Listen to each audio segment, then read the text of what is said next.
दोस्तों, मैं doctor Sachin Gupta consultant diabetologist बोल रहा हूँ। क्या आपको मालूम है बच्चों में भी डायबिटीज़ होती है?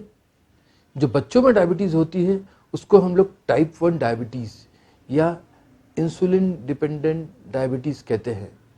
अभी मेरे पास कुछ बच्चे हैं जिनकी उम्र सिर्फ 1.5 से 2 साल है।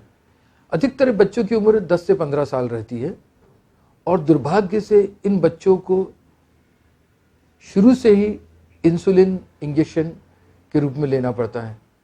हाँ, ये जरूर है कि अब इंजेक्शन हम लोग सिरिंज से लेने के बदले पेन से दे रहे हैं, उससे दर्द भी नहीं होता है और बच्चों के लिए पहले से तो कम हो गया है, तकलीफ कम हो गई है। परंतु इनको बच्चों को इंसुलिन लेना बहुत जरूरी है। जिस तरह की खाना जरूरी है, जिस तरह की पानी पीना जरूरी है, इसलिए इन बच्चों के लिए इंसुलिन लेना जरूरी है।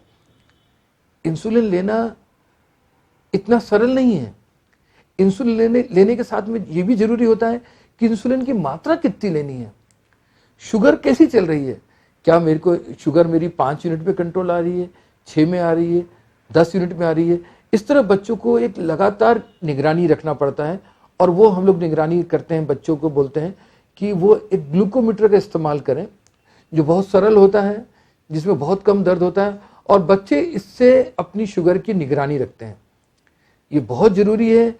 हर पेरेंट्स को अपने बच्चे को प्रॉपर डोज देना चाहिए इंसुलिन का और उसकी प्रॉपर निगरानी रखना चाहिए। और दोस्तों, इसमें निराश होने की जरूरत नहीं है। एक हमारे बहुत बड़े क्रिकेट प्लेयर थे, आपको शायद मालूम होगा, वसीम अकरम साहब। वो इंसुलिन लगा के भी क्रिकेट खेलते थे और इतने बड़े विश्व के मशहूर खिलाड़ी बने थे। ऐसे बहुत सारे हमारे हीरोइन हैं, बहुत से लोग हैं जो लॉन टेनिस खेलते हैं, अच्छा गेम्स खेल रहे हैं और उन लोगों को डायबिटीज़ है।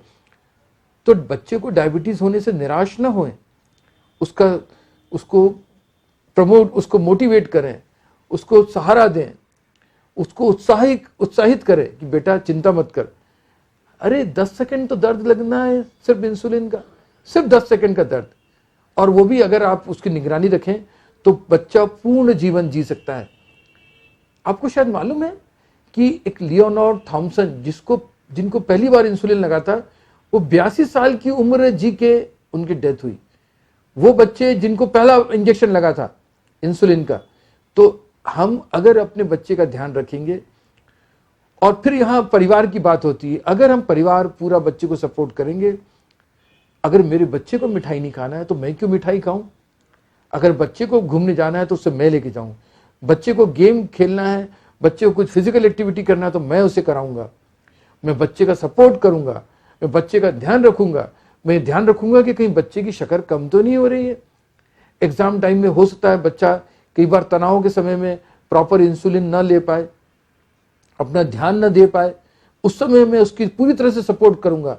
अगर एक परिवार ऐसे बच्चे को जिसको डायबिटीज से सपोर्ट करता है तो बच्चा एक पूर्ण और सुखी जीवन से जी सकता है। वो बड़ा आदमी बन सकता है, वो डॉक्टर बन सकता है, वो अभिनेता बन सकता है, नेता बन सकता है, वो जो चाहे वो कर सकता है। तो आप डरे नहीं और अपने टाइप 1 बच्चे को प्रमोट करें। और एक जाते जाते एक चीज और बता दे रहा हूं, ऐसे हम लोग कई बच्चों को देख रहे हैं जिनको कुछ लोग गुमराह करते हैं कि ये इंसुलिन बंद कर दो और ये कुछ भी अल्टरनेटिव मेडिसिन ले लें। समझ गए ना आप? और इस तरह के मेडिसिन से कई बच्चे अपनी जान गंवा चुके हैं। प्लीज प्लीज प्लीज अपने बच्चे को उचित और प्रामाणिक इलाज दें और उचित डॉक्टर से इलाज करें उसका, और उसको एक पूर्ण एवं सुखी जीवन दें।